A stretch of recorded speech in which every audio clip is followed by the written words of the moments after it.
नमस्कार भाइयों, कैसे हैं आप लोग। स्वागत है आप सभी का मेरे YouTube channel fantastic fantasy tips में। फिलहाल आज की इस वीडियो में मैं बात करूंगा आईसीसी क्रिकेट वर्ल्ड कप के दूसरे मैच के बारे में, जो कि नीदरलैंड्स वर्सेस पाकिस्तान के बीच खेला जाएगा 6 अक्टूबर को Rajiv Gandhi international cricket stadium Hyderabad में। इसी मैच के बारे में हम बात करेंगे और आगे इस वीडियो में हम कई सारे टॉपिक्स पर बात करेंगे, जैसे मैं टीम न्यूज के बारे में आप सभी को बताऊंगा, उसके बाद प्लेइंग 11 के बारे में आप सभी को बताऊंगा, पिच एंड ग्राउंड रिपोर्ट आप सभी को बताऊंगा, हेड टू हेड रिकॉर्ड्स आप सभी को बताऊंगा, उसके बाद प्लेयर स्टार्ट्स आप सभी को बताऊंगा और लास्ट में आप सभी को मैं फैंटेसी टिप्स दूंगा।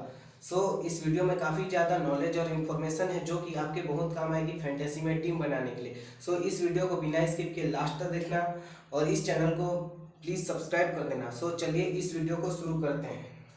सबसे पहले मैं यदि टीम न्यूज की बात करूं तो एशिया कप में पाकिस्तान टीम का प्रदर्शन कुछ खास अच्छा रहा नहीं है, लेकिन वार्म अप मैचों में पाकिस्तान टीम ने दोनों मैचों में 330 प्लस रन बनाए। वार्म अप मैच में बाबर आजम, इफ्तिकार अहमद, मोहम्मद रिजवान, मोहम्मद नवाज और कई पाकिस्तानी खिलाड़ी अच्छे फॉर्म में दिख रहे थे।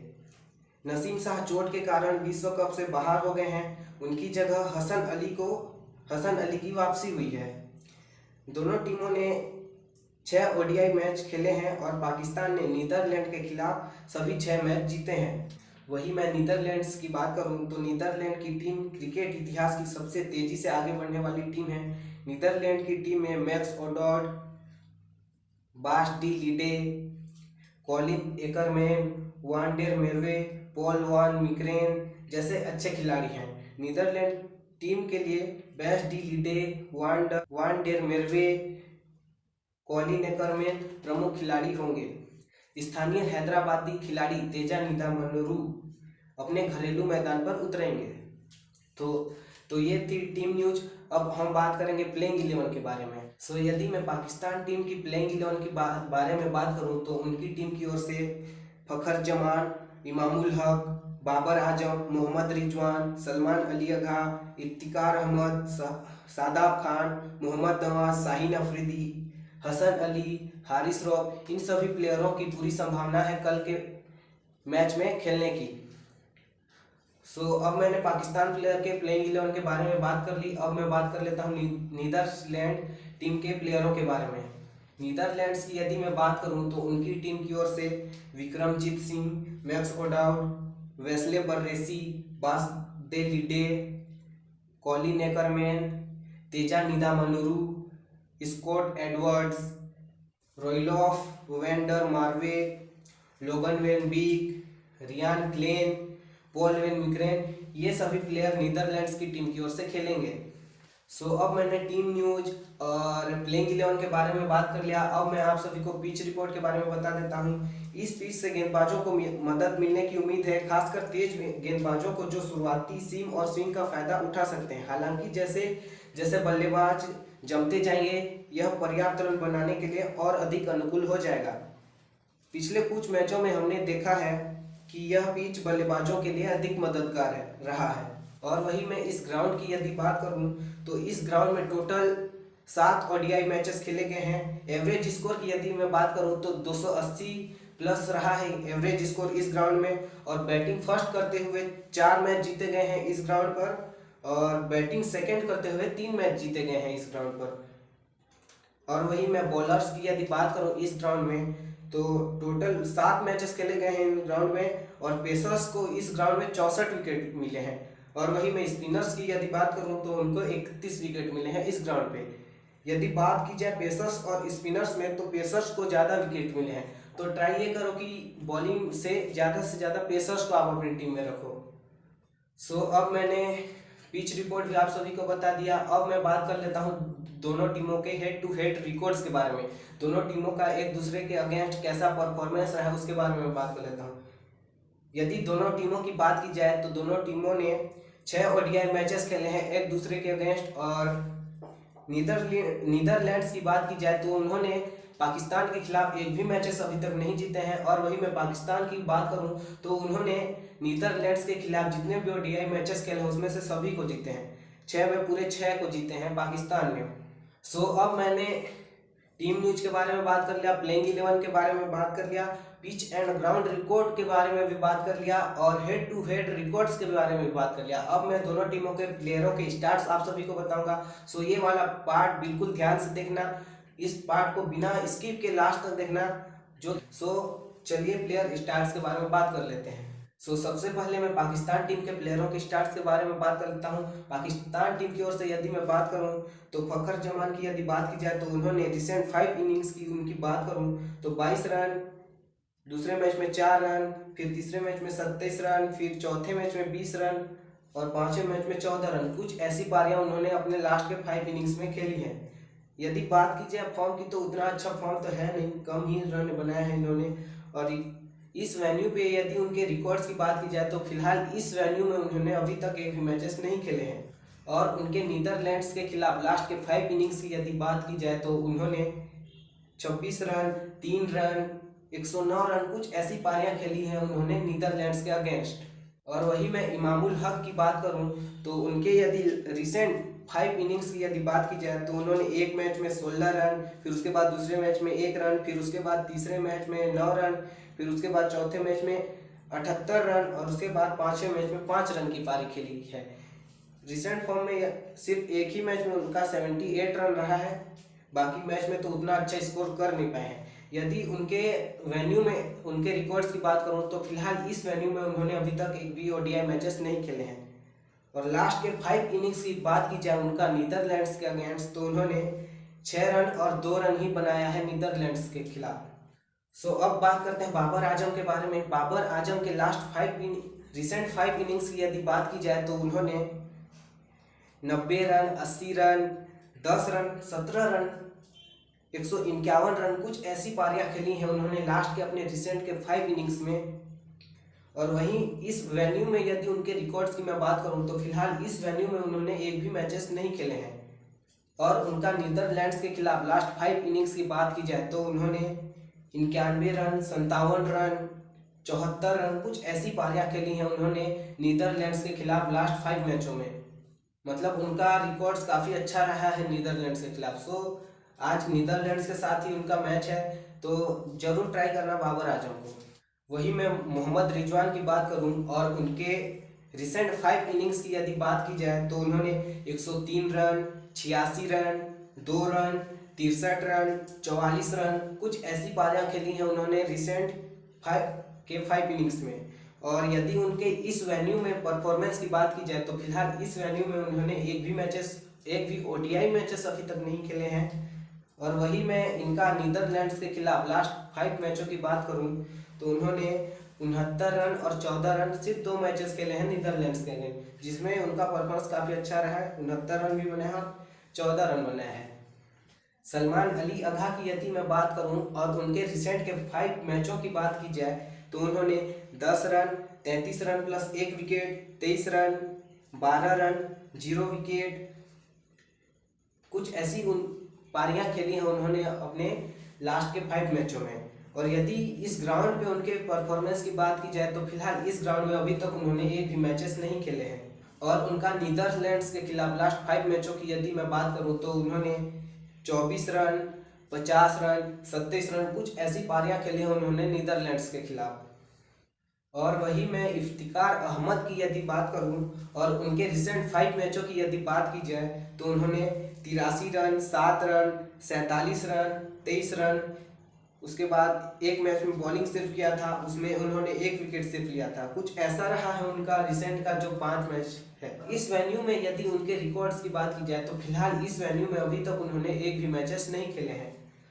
और लास्ट के 5 इनिंग्स की बात की जाए नीदरलैंड्स के खिलाफ तो फिलहाल उन्होंने अभी तक एक भी मैचेस नीदरलैंड्स के खिलाफ नहीं खेले हैं। और वही शादाब खान की बात की जाए और उनके रिसेंट 5 मैचों की बात की जाए तो उन्होंने 6 रन प्लस 0 विकेट एक मैच में, फिर उसके बाद जो दूसरा मैच में था उसमें सिर्फ बॉलिंग ही किया था इन्होंने, उसमें 0 विकेट लिए थे।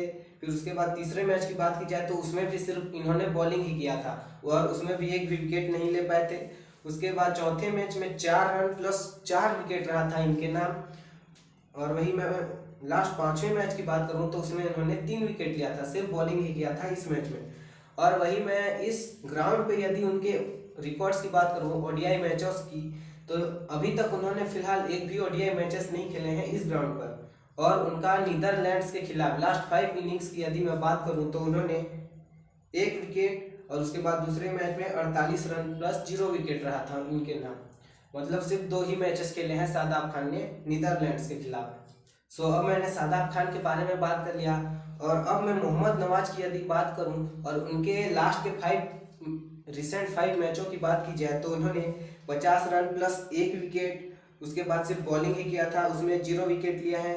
और उसके बाद तीसरे वाले में 12 रन प्लस 0 विकेट, फिर उसके बाद सिर्फ बॉलिंग किया था, 0 विकेट मिला था उनको।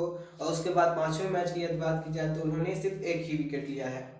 और इस ग्राउंड पे यदि उनके परफॉर्मेंस की बात की जाए ओडीआई मैच में, सो फिलहाल इस ग्राउंड पर उन्होंने एक भी मैचेस अभी तक नहीं खेले हैं।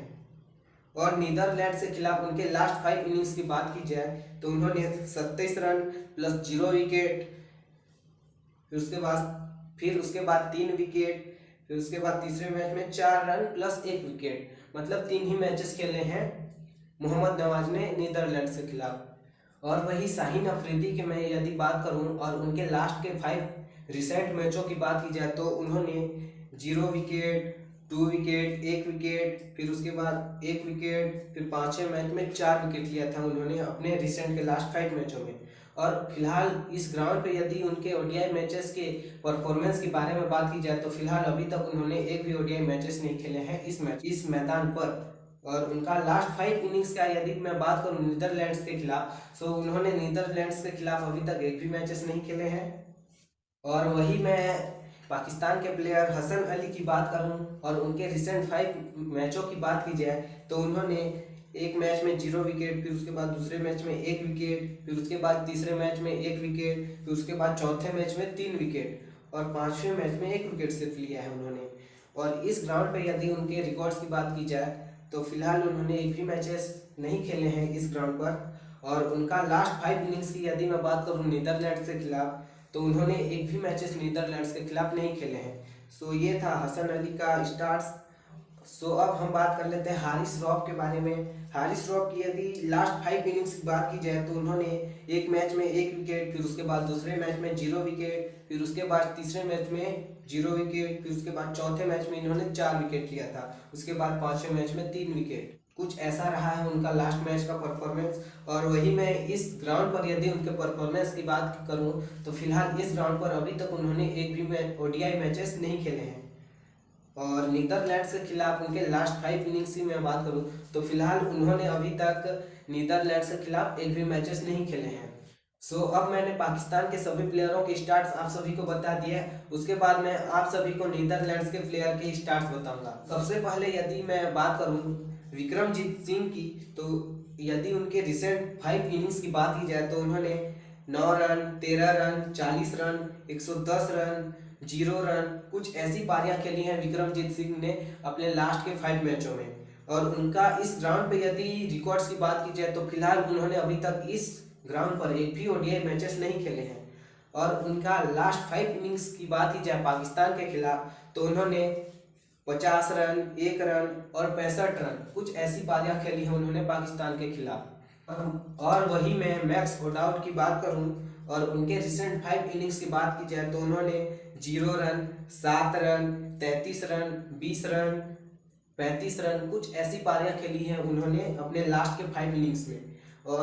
और इस ग्राउंड पर यदि उनके रिकॉर्ड्स की बात की जाए तो उन्होंने इस ग्राउंड पर फिलहाल अभी तक एक भी ओडीआई मैचेस नहीं खेले हैं।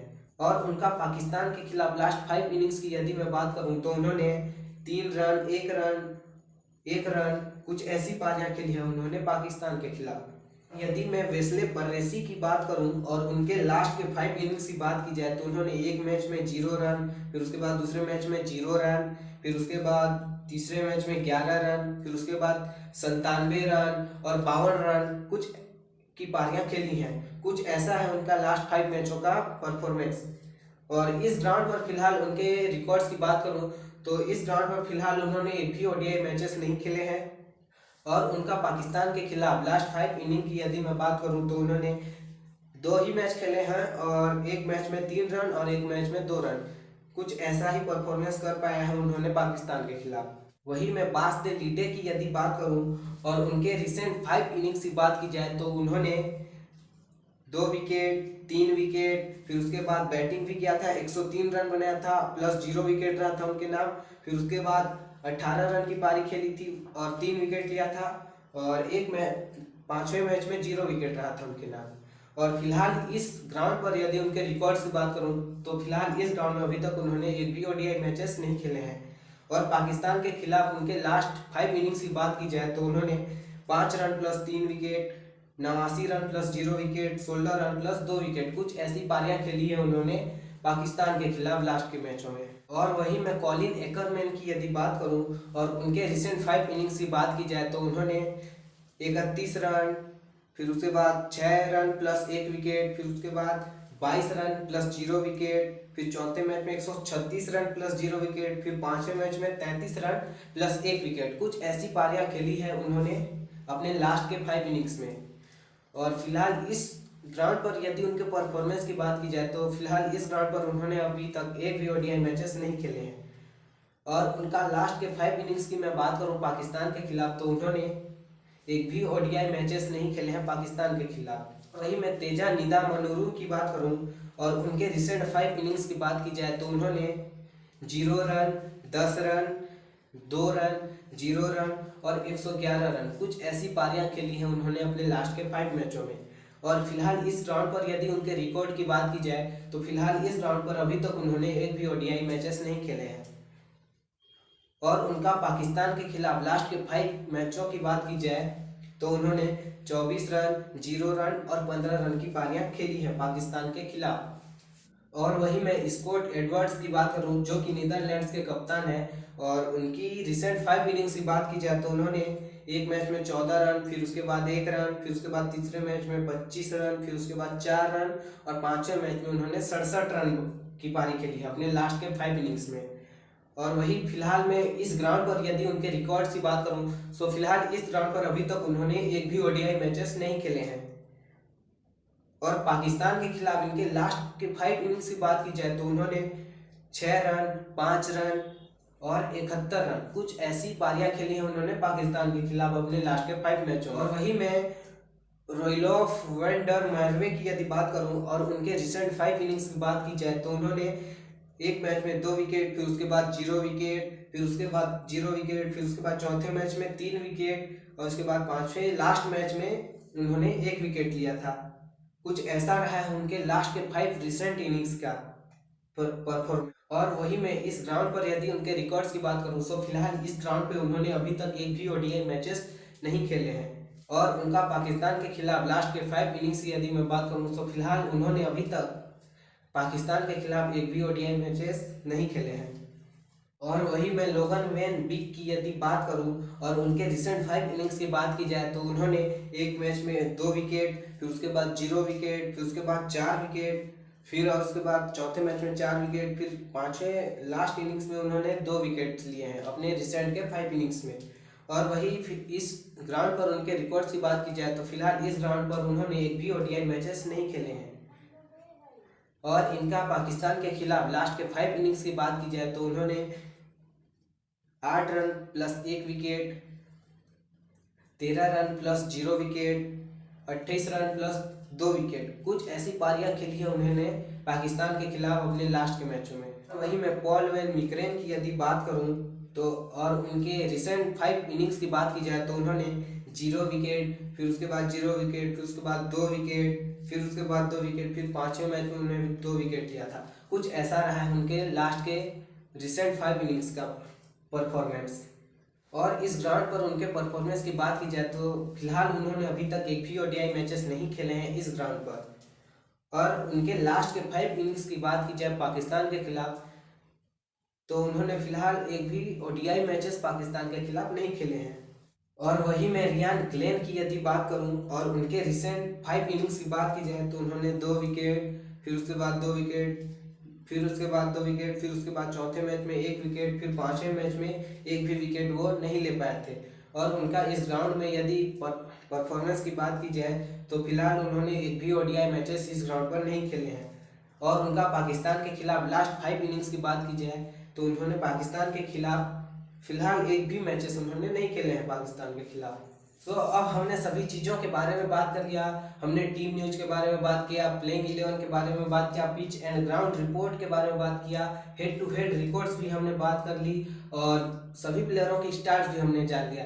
अब हम बात करेंगे फैंटेसी टिप्स के बारे में। और फैंटेसी टिप्स में यदि मैं स्मॉल लीग के टीम के बारे में बात करूं तो विकेट कीपर बैट्समैन में यदि आप लेना चाहो तो मोहम्मद रिजवान को आप ट्राई कर सकते हो। उसके बाद बैट्समैन में यदि मैं बात करूं तो बाबर आजम, इमामुल हक, फखर जमान आप लोगों के लिए अच्छे साबित हो सकते हैं बैट्समैन में। और वही ऑलराउंडर्स की यदि मैं बात करूं तो आप लोगों के लिए कॉलिन एकरमैन, शादाब खान, इफ्तिकार अहमद, बास-दे-लीडे, ये सब प्लेयर आप लोगों के लिए ऑलराउंडर में काफ़ी अच्छा प्रदर्शन कर सकते हैं स्मॉल लीग में।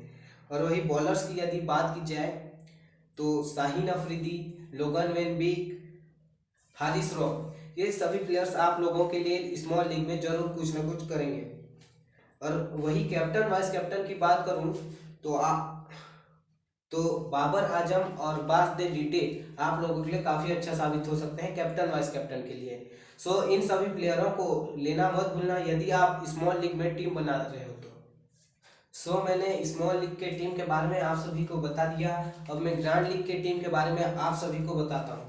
यदि ग्रैंड लीग की बात की जाए और विकेट कीपर बैट्समैन के ऑप्शन से बात की जाए तो मोहम्मद रिजवान ही आप लोगों के लिए ग्रैंड लीग में कुछ ना कुछ करके दे सकते हैं। और वही बैट्समैन की बात करूं तो बाबर आजम और मैक्स ओडाउट ग्रैंड लीग में आप सभी के लिए काफ़ी अच्छा साबित हो सकते हैं। और वही ऑलराउंडर्स की यदि मैं बात करूं तो ऑलराउंडर्स में शादाब खान, कॉलिन एकरमैन, इफ्तिकार अहमद और मोहम्मद नवाज और बास-दे-लीडे, ये प्लेयर्स आप लोगों के लिए काफ़ी अच्छा साबित हो सकते हैं ग्रैंड लीग में। और वही मैं बॉलर्स की यदि बात करूं तो आप लोगों के लिए शाहीन अफरीदी, हसन अली, रॉयलॉफ वंडर मार्वे, ये प्लेयर्स आप लोगों के लिए ग्रैंड लीग में कुछ ना कुछ कर सकते हैं। और वही मैं कैप्टन और वाइस कैप्टन के बारे में बात करूं तो आप लोगों के लिए शाहीन अफरीदी और कॉलिन एकरमैन अच्छा साबित हो सकते हैं ग्रैंड लीग में। सो फिलहाल गाइस अभी हमने सभी चीज़ों के बारे में बात कर लिया। सो आज की वीडियो में सिर्फ इतना ही। मिलते हैं आपसे नेक्स्ट वीडियो में। वीडियो पसंद आए तो प्लीज़ गाइस इस वीडियो को एक लाइक और एक कमेंट जरूर कर देना और जितना हो सके इस चैनल को शेयर करो अपने यारों को, दोस्तों को जो भी फैंटेसी खेलते हैं, ताकि उनके भी ये वीडियो काम आए। और इस चैनल को सब्सक्राइब भी करना। तो आज के लिए सिर्फ इतना ही। मिलते हैं नेक्स्ट वीडियो में।